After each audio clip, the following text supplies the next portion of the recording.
Sebentar, sebentar. Ini aja habis baterainya.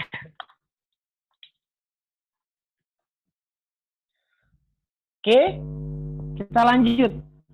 Di sini ada soal sebagian neraca konsolidasi P dan S dimiliki sahamnya oleh P pada per tanggal 31 Desember nampak seperti berikut. Berarti ini adalah si P ya, neraca konsolidasi si P dan S.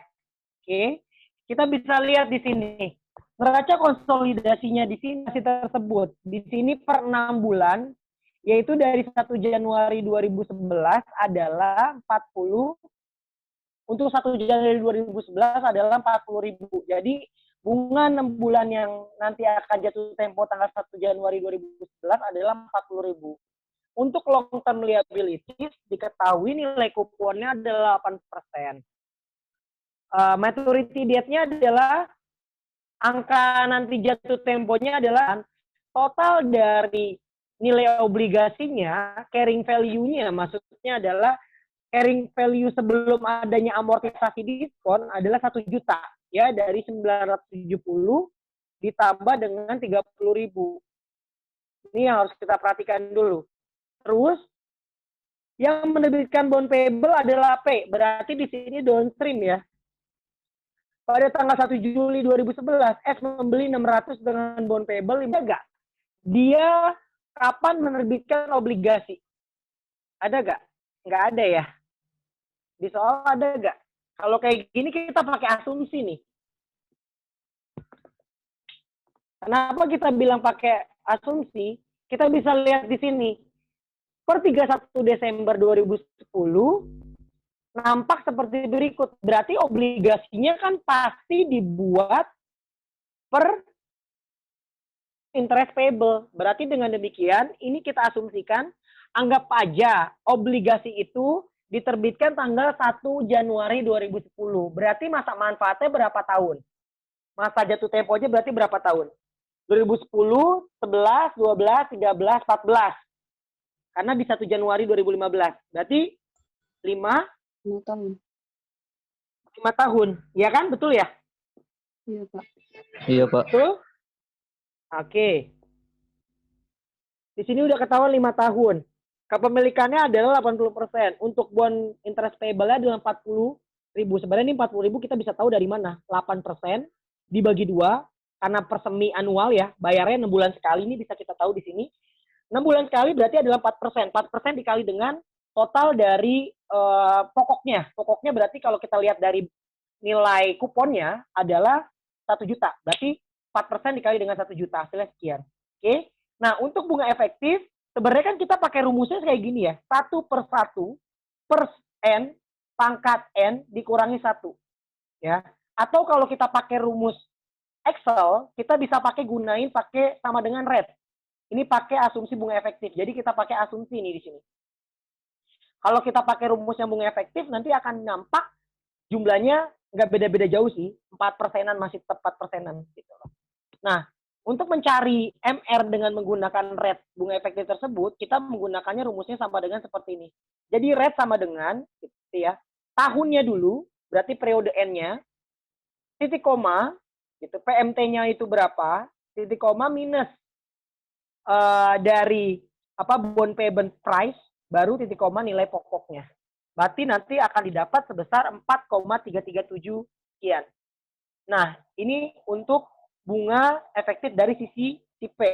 Sedangkan untuk dari sisi si S akan nampak 4,718. Kenapa beda? Karena di sini udah jatuh temponya sudah 7 kali pembayaran lagi. Sedangkan yang di sini masih 10 kali pembayaran. Karena kita tahu ya bunga efektif itu semakin lama semakin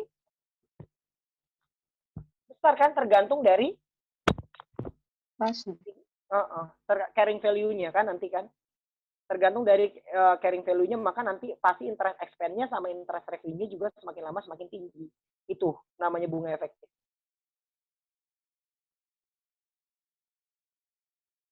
Nah, yang harus kita perhatikan setelah tadi kita bikin, ini tabel amortisasi yang dilakukan sama si P. Si P, di sini asumsi penerbitannya tadi saya bilang 1 bulan 1 2010. Maka pada tanggal 1 bulan 1 2010, dia obligasi tersebut gitu ya, nih, nanti bernilainya adalah 970 karena udah ada amortisasinya 30. Maka otomatis nantinya ketika di tahun 2000 berarti berapa? 15 dia akan nampak 1 juta tadi ya. Ini jadi nilai pokoknya itu 1 juta. Nah, ini untuk cashback ini cuman rumusnya adalah presentase bunga dari kupon dikalikan dengan nilai yang tercatat itu 1 juta. Sedangkan untuk interest expense di sini presentase 433 dikali dengan carrying value. Ya. Setelah kita dapat maka kita kurangi karena interest expense lebih besar daripada cashback gitu ya. Intinya gitu. Ketika interest expense lebih besar daripada cashback maka amortisasinya bernilai positif. Ya, bernilai positif maka ditambah. Ketika cashback lebih besar daripada interest expense maka amortisasinya bernilai negatif. Nah, itu maksudnya.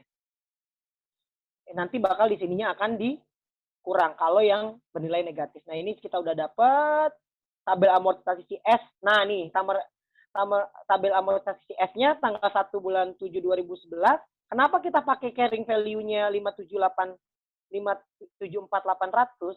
Nih ya, nilainya adalah 574.800. Ya, dengan demikian kita akan dapat tabel seperti ini. Nah, kalau di soal yang ditanya adalah untuk sikat waktu aja, gain atau loss constructive retirement. Nanti dulu, berarti kita harus tahu dulu. Gain and constructive retirement bakal muncul ketika kita pengakuan dari bond payable pada investment in S dan juga pada interest expense pada interest receivable. Interest revenue. Jadi kita harus mencari dulu terkait dengan interest revenue sama bond payable yang kita eliminasi. Nah, untuk bond payable yang kita eliminasi, kenapa di sini bisa ya? Kenapa di sini bisa 60%? Ingat, dia tadi 600 di soal, dibagi 1 juta. Maka kepemilikannya adalah 60%. IHS membeli 600 kan? Ketika kita sudah dapat di sini, nah 60%-nya dikali dengan mana? Harga pada saat kita belinya, berarti adalah pada saat ini nih. 980,4833. Maka total nanti di Desembernya tersebut, dia bernilainya adalah sekian. 80% dikalikan dengan hasil di 31 Desember. Karena yang ditanya jurnal eliminasi ya. Untuk nanti investment in bond-nya tinggal diambil di 31 Desember. Nih, berarti yang di sini. Ini kan sama aja mengidentifikasikan tanggal 31 bulan 12 2011. Intinya begitulah. Nah, 5 sekian. Karena investment lebih besar daripada karena bond payable lebih besar daripada investment, maka harus kita masukkan ke dalam gain on constructive retirement of bond payable. Sedangkan untuk interest income, ya, interest income, ini berapa interest income? Oh, ternyata interest income-nya adalah sekian. Ini sebenarnya keatasin ya, karena di tanggal 1 bulan 7 2011 kita udah dapat interest income, pada interest expense jumlahnya adalah sekian. Nah, interest expense-nya tinggal dikali dengan 60% juga. Oke, setelah kita dapat 60%-nya, hasilnya 25 sekian, maka karena interest income lebih besar daripada interest expense, maka muncul yang disebut dengan gain on constructive lagi. Ya. Terus yang terakhir, karena di sini bunganya dibayarkan per tanggal 1 Januari dan tanggal 1 Juli,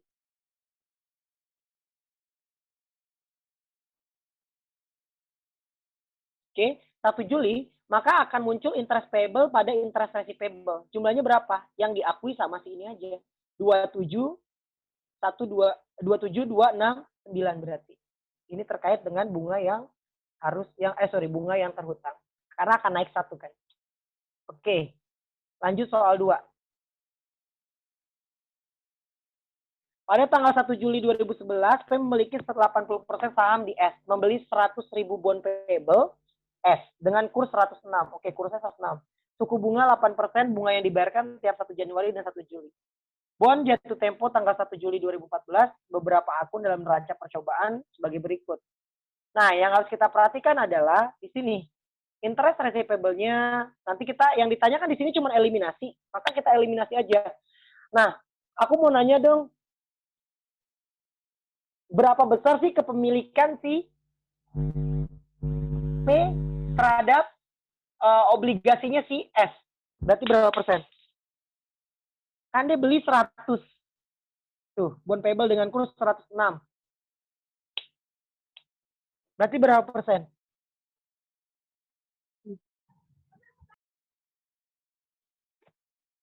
Bisa berapa persen nih kepemilikan? Kalau ini kan udah ketahuan 40% kepemilikan.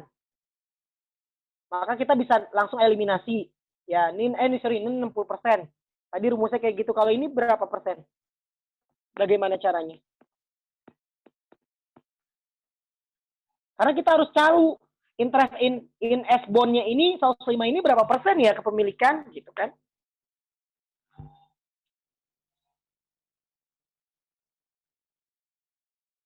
Ini ya dengan cara kita sama nih. Kan interest payable-nya 40. Maka sama dengan kita bagi. Kalau ini adalah kita bagi dengan cara PMT dibagi dengan current rate. Maka nilai pokoknya adalah 1 juta. Nyambung nggak? Ini kita bisa lihat dari sininya nih, dari interest payable-nya, Dek. Nyambung? Nyambung. Karena interest payable kan mengikuti dengan nilai obligasinya. Kayak tadi loh, yang ini loh, Dek. Yang ini nih. Ini 40.000 ini kan dikalikan dengan nilai yang tercatatnya, yang ada di buku, nilai kuponnya yang terdapat di obligasi tersebut. Nyambung? Nyambung, Pak. Oke, kita udah 1 juta ya. Berarti kalau kayak gini yang ditanya membuat eliminasi yang pertama terkait dengan bond payable berarti gimana? Coba. 10% bond payable nilainya berapa?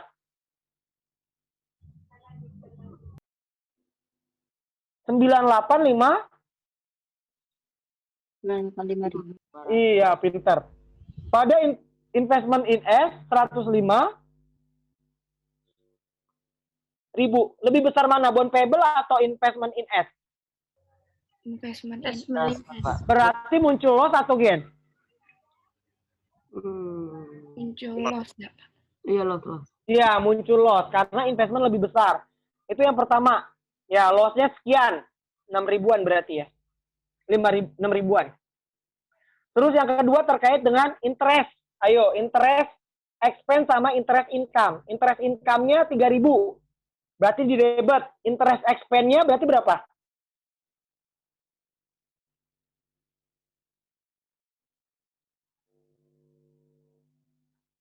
8.600. 600. Iya, karena 10 per. Iya, 10%. Ini juga muncul loss atau gain? Loss. Yang terakhir terkait dengan interest receivable dan interest payable. Interest payable-nya berapa? 4.000. 4.000. Nah, interest receivable-nya juga 4.000. Maka nanti akan nampak seperti ini. Ya, sama kayak tadi ya. Menentukan jumlah yang akan disajikan. Berarti kita bikin kertas kerja konsolidasi. Nah, ini kertas kerja konsolidasinya hanya berupa ini aja. Untuk interest income itu pasti 0.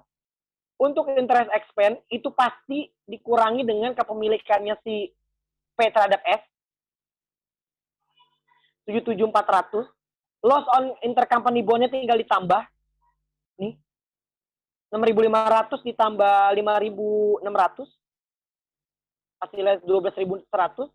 Interest receivable 4.000. Investment in S-nya 105.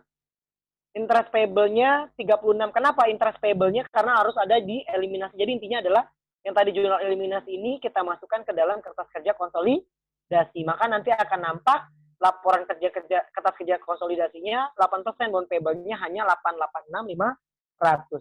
Karena kenapa? Karena pendapatan yang diterima atau bond yang dimiliki sama si subsidiary maupun si holding tidak boleh diakui pada saat mau menghitung laporan konsolidasi.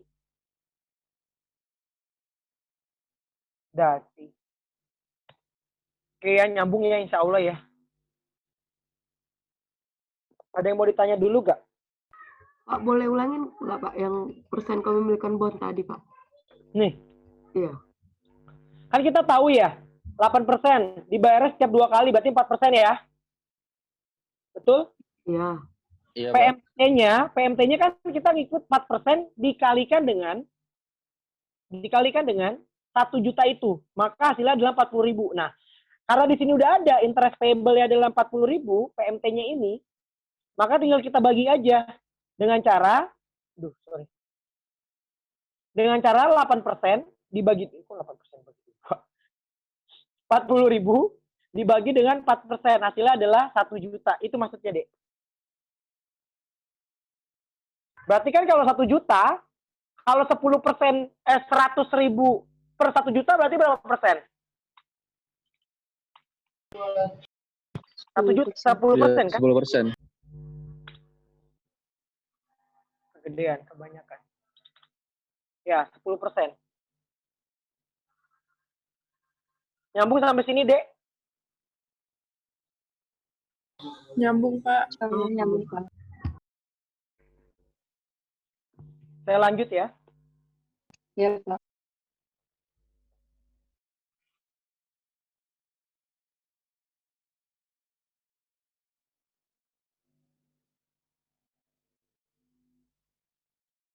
Kemarin kalian sudah saya bahas sampai nomor 1 udah ya? Nomor 1 udah kan ya? Udah. Udah, Pak. Udah, berarti kita lanjut nomor 3. Saya mau kasih tahu antara tadi saya bilang ya, antara jurnal terkait dengan pembukuan sama eliminasi itu beda. Kalau pembukuan itu jurnalnya tersebut yang ada di bukunya tersebut aja. Jadi yang kalau ditanya bukunya P, maka bukunya P aja. Yang berkaitan dengan bukunya P berarti banyak. Misalkan tentang amortisasi, terkait dengan adanya constructive retirement gitu ya. Nah nih, sama yang terakhir adalah menghitung piecemeal derecognition. Intinya adalah pada saat kita di sini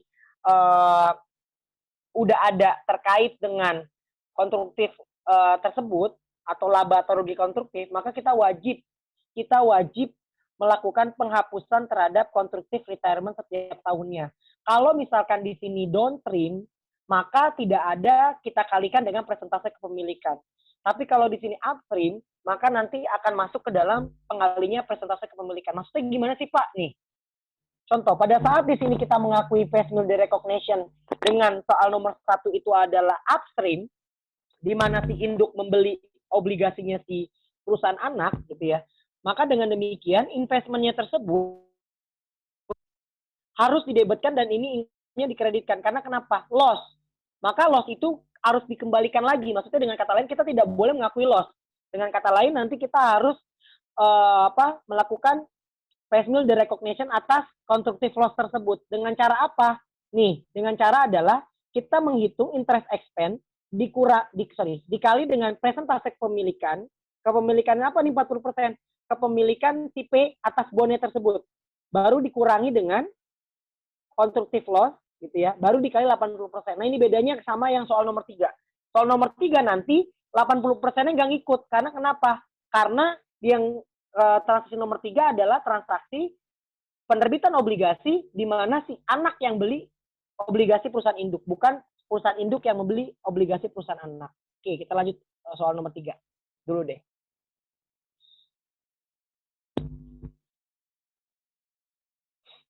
Soalnya aja deh dulu. Soalnya adalah membuat jurnal eliminasi dengan membuat jurnal terkait dengan investment. Nah, ini berarti jurnal yang ada di bukunya P. Ingat, jurnal yang ada di bukunya P. Berarti bukan jurnal eliminasi. Berarti nggak ada bond payable pada investment in bond payable. Jangan sampai salah ya. Nanti kalian bikin kayak gitu lagi. Ini bukan jurnal eliminasi, tapi jurnal yang terkait. Yang terkait hanya pada investment in S. Oke? Berarti yang terkait hanya investment in S. Nah, kenapa di sini tanggal 1 Januari kan dia beli tuh. Kita lihat dulu deh. Dia beli 1 Januari. Ya, dia keluar. Sorry. 1 Januari dia beli 120 dengan kepemilikan 75%. Maka total dari equity-nya menurut fair value-nya adalah 160. Sedangkan untuk book value-nya adalah 100. Maka dikurangi menjadi excess of cost atau excess value ya kita sebut ya. Nah, excess value tersebut di soal dikasih tahu 30% ke inventory, sisanya baru ke paten. Oke, berarti di sini kita bisa lihat kalau 30% ke inventory adalah 18, maka patennya adalah 42. Oke ya.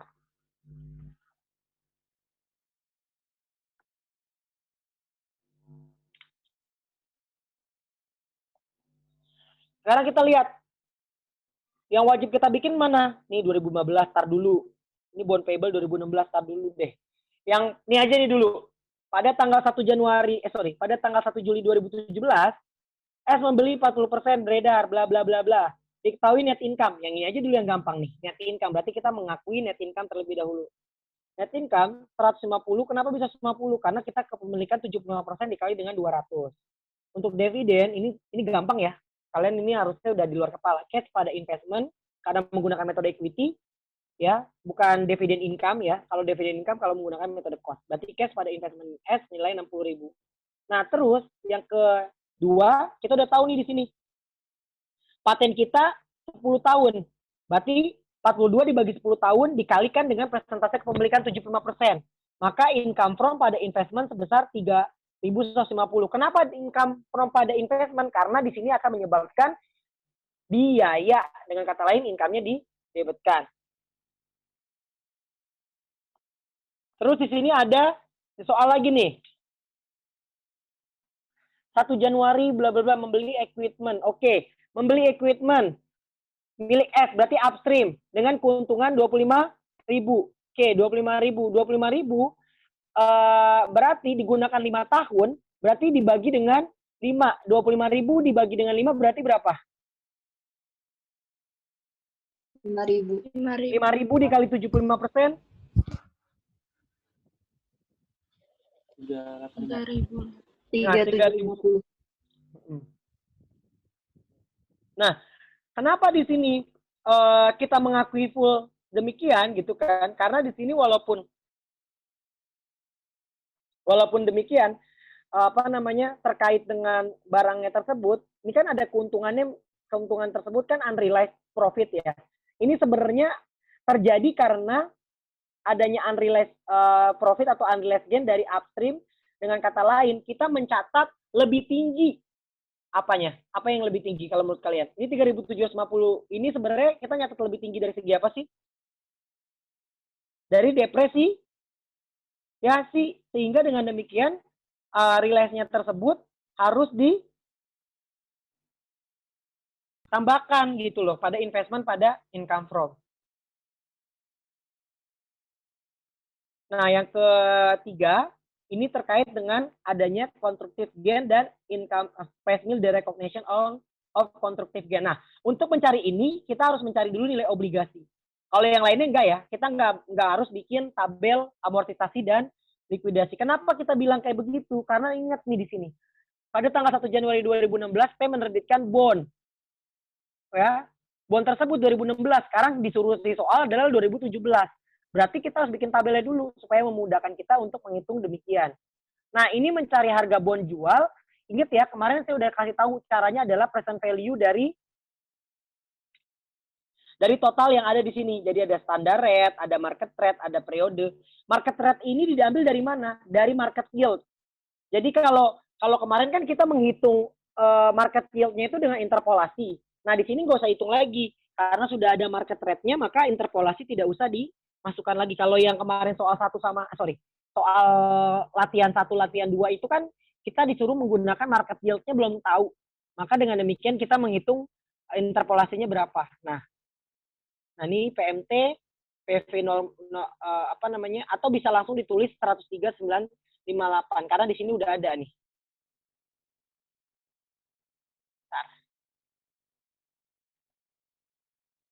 Pokoknya intinya adalah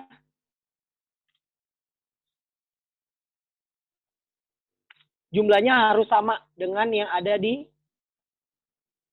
sini.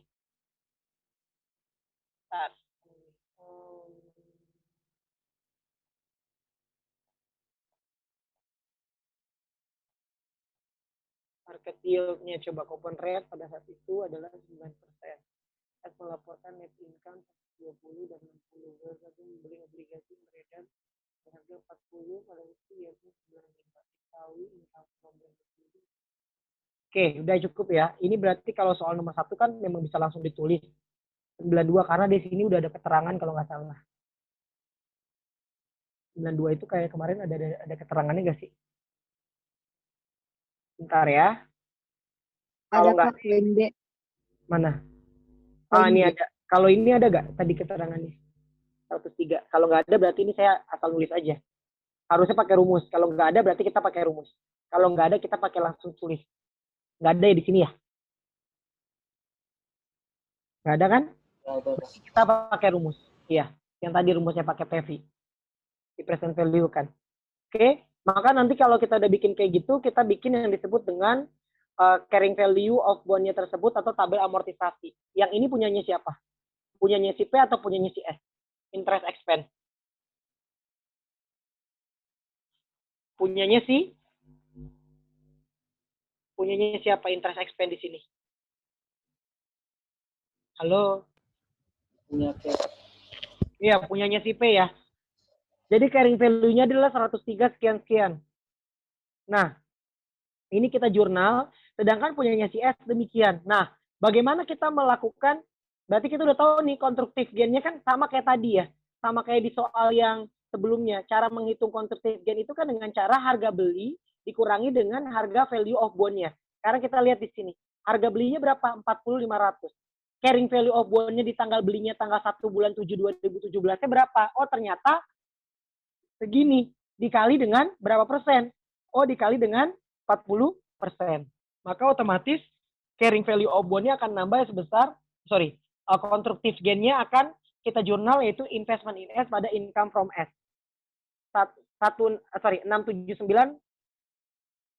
dolar. Nah, beda dengan yang tadi. Kalau ini kan gain. Kalau yang ini loss. Kalau loss itu dibalik income from pada investment. Kalau yang ini gain, maka investment pada income from. Nah, karena dia belinya tadi 1 bulan 7 2017 gitu ya. 1 bulan 7 2017, maka Pace Mill recognition-nya hanya mengakui pada tanggal 1 bulan 1 2017 aja. Atau dengan kata lain hanya 6 semester aja, 6 bulan aja.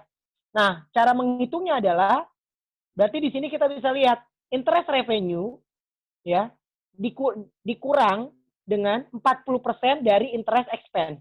Maka menghasilkan 64. Nah, kalau gain, maka nanti di sini menjadi income from. Kalau yang di sini, kalau di sininya loss, maka di sini menjadi investment.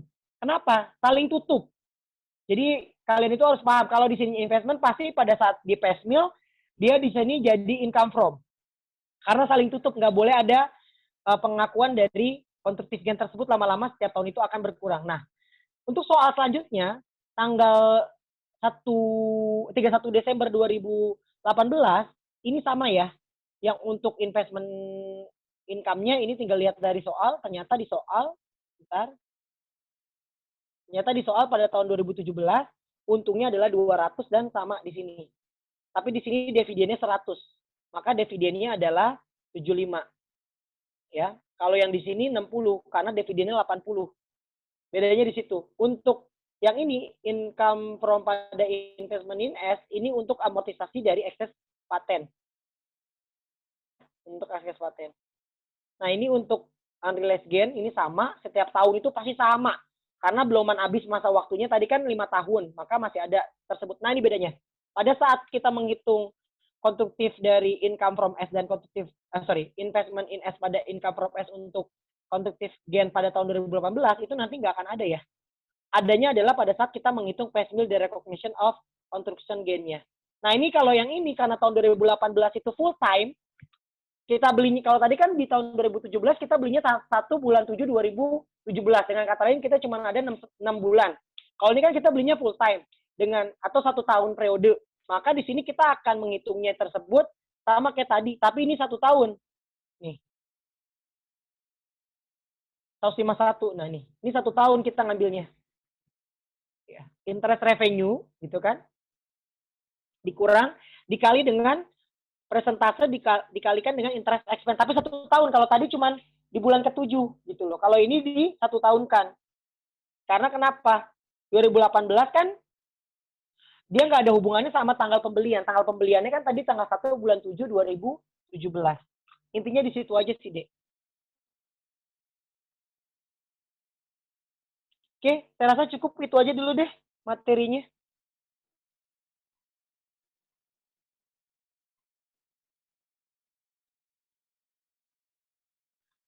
Ada yang mau ditanya lagi dulu? Adik-adik kesayangan? Ya. Begitu nih. Nggak ada? Belum ada Pak, mungkin yang lain. Oh ya, kita ini kan pertemuan ke berapa? Pertemuan ke 12 ya? Iya Pak. Iya, Pak. Iya Pak. Saya minta tolong ya, besok pertemuan ke-13, mungkin ketua PJ saya, ini loh, yang saya mau kasih award nih. Saya mau kasih award kan kepada yang mahasiswa-mahasiswa ter gitu kan. Nah, saya minta tolong sekali lagi, minta fotonya boleh ya, nanti ya.